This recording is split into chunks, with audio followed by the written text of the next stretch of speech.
opened up this morning, and a lot of you weren't here, I want to acknowledge Tree of Life Synagogue in Pittsburgh, Pennsylvania. I want to say that we're still here. We have a job to do. Our job is to be the light, to be the peace, to take inspired action. Our job is to show up in life, because these kinds of things continue to occur, and they've actually have occurred in other countries forever. And it is a part of, it seems to be a part of human consciousness, a part of humanity, the senseless violence. And we are still here in this human experience. So we do have a purpose. And I truly believe that. So each one of us is to know that God is present in all things, even when it doesn't look like it. So I just needed to say that again. I needed for all of us to acknowledge these senseless acts as they seem, and to move back to the talk, which I've changed. It's not the title in your bulletin. The name of this talk is Standing at the Green Growing Edge of Becoming. So, I am made in the image and likeness of God, the infinite divine creator. As such, I am a creative being. I am here to intentionally create. I expand in abundance, success, and love every day. As I inspire those around me to do the same. I expand in abundant success and love every day as I inspire those around me to do the same. So we've been exploring these words, these concepts in our October theme, and what the words mean, what they really mean in our lives. During the month of October, many of us have deepened into, hopefully you were here for most of them, if not, they are on YouTube under my name. We've deepened into an openness, a receptivity, and knowing that there are upper limit problems that sometimes self-sabotage us. And so it's time to continue working on ourselves. We never stop doing that. And what we're working on is to embrace that humanity, to really embrace our human self and know that there's a spiritual truth. There is a universal life force that is always with us. It's there to protect us. It's there to be in every situation, in every fear, and every love, in every experience that we have. There is a presence that is always supporting us. We are never truly alone. The theme for this month has been intentional creation. And I've offered the idea that we are our happiest, our real happiest, and more specifically, we're at that place that we want to be when our joy meters are the highest. When we want that to be. It isn't always there, but that's what we move and become into more of, our joy, that joy meter. And today we're going to look at a phrase that was coined by Hildegard von Bingen, a 16th century Christian mystic. And she talked about the green growing edge of becoming, which is like, so I just think it's an incredible phrase for her to have coined, because we are always becoming more. We live a life where we're always becoming more. That makes us feel alive. When we stop becoming more, we actually become more of stagnation. So we are always becoming more, and it could be we're becoming less than we actually can be. And we're referring to how we're all meant to grow in our awareness of our inner knowing, that power within us, in our expressions as expanded beings, how we are meant to walk right up to the edge of comfort and step out I know that my students, our students, in the ministry class are stepping out. They get right up to that comfort zone and they get an assignment and it's like, oy. They have, they don't have to do it. They choose to do it because they're dedicated to becoming more of who they really truly are. And each and every one of them is a gift to all of us because they're all so awesome. They truly are. So right now, we're in the right place at the right time in this moment. And I think we are standing here as a community, a group consciousness. And I certainly know that I am personally here as part of this group, this energy that sustains and uplifts me. So when these situations occur in life, I know that I have this community, and I know that we all feel the same way. So if you recall last week's talk, I said that there's a lot of risk in stepping out on the edge. We perceive that. And since risk can be so darn scary sometimes, we create safe problems. Safe problems are our distraction, our excuses that we come up with so that our attention is diverted from the actual, maybe purpose, vision that we have for ourselves. And we don't have to walk to the edge. Procrastination is one of those things that keeps us stuck. We know what we want to do or need to do, but taking that step, when you get to that green growing edge of becoming, can be like, so we make up safe problems to keep us stuck. And today I said I would talk about specific fears that we are trying to avoid with these safe problems, and that I would tell you the mother of all fears. If we look at our human emotions and psyche, we will find that there are 9 core fears.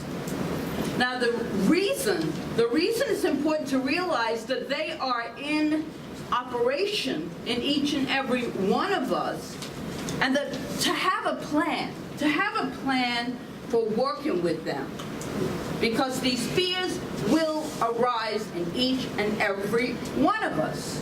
It's like we're hardwired for fear every once in a while, but there's a way to deal with that fear. We might not even know that is happening. We'll just run, try to cover it up, pretend it doesn't exist. And it won't actually be the case after today. Because this is all about empowerment, taking personal responsibility for our lives. So that when these experiences, this fear, which is basically our fight and flight response to things that's in us, takes place, how we can actually deal with it and embrace it and move forward. And it's a whole new level, I believe, of awareness. We all have had fears to some degree, but we usually have one primary one that comes on a regular basis, like every 10 minutes or so. And as I said, now I printed these up. As I'm doing the talk, I get inspired to keep printing. They're in your bulletins, the fears, so I wanted all of us to have them to refer to. Since I don't have a PowerPoint, we can look at them and see them.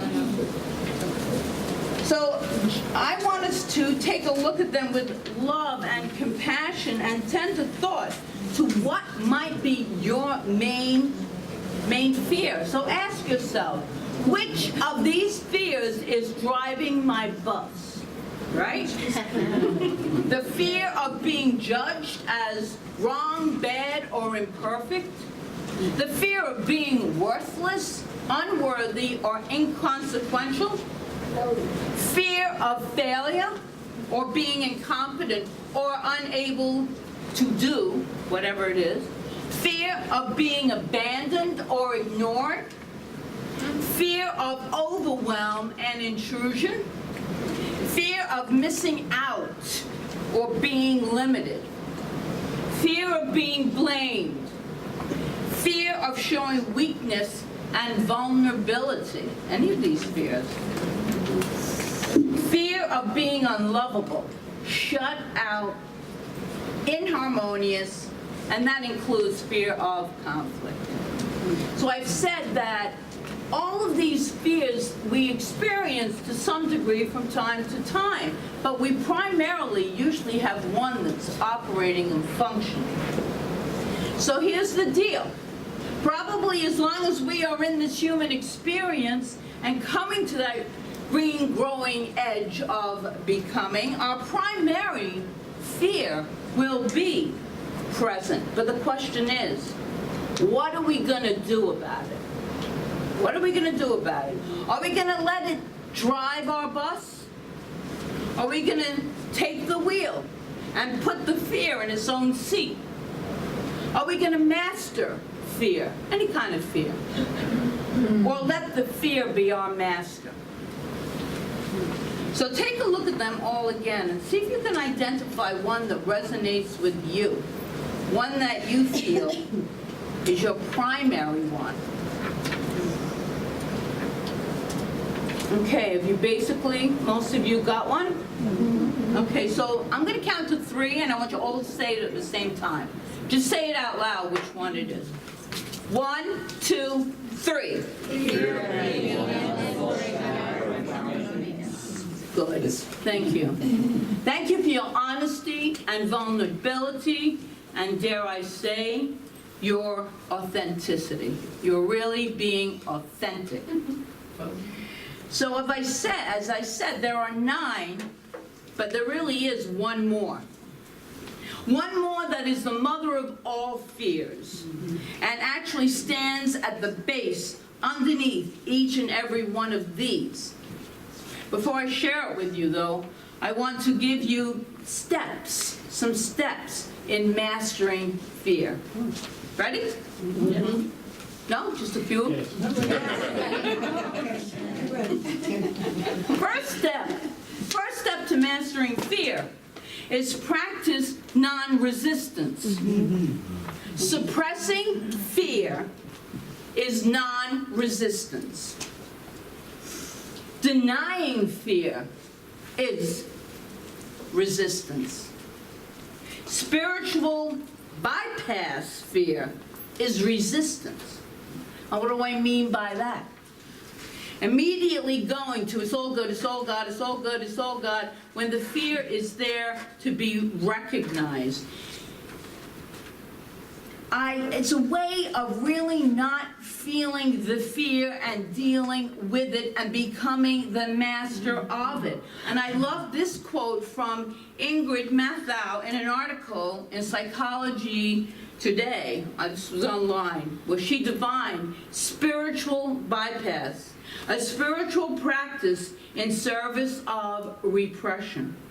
Usually because we cannot tolerate what we are feeling or think we shouldn't be experiencing because we're so spiritually evolved of what we're feeling. We're human beings. So as human beings, we do have this human experience. And sometimes a fear will arise. But there are ways of embracing it and controlling it and putting it at the back of the bus where it belongs. Wanting your fear just to go away is resistance. Trying to make your fear go away is resistance. Judging fear as wrong or bad is resistance. And as a New Thought pioneer, Florence Scovel Shinn wrote in The Game of Life and How to Use It, so long as we resist a situation, we will have it with us, right? What we resist persists. Rather than resist it, practice non-resistance with it, meaning don't try to suppress it. Allow yourself to feel the feelings. Feel it. Don't deny its existence. Acknowledge it and feel it. And definitely don't do a spiritual bypass. Feel it.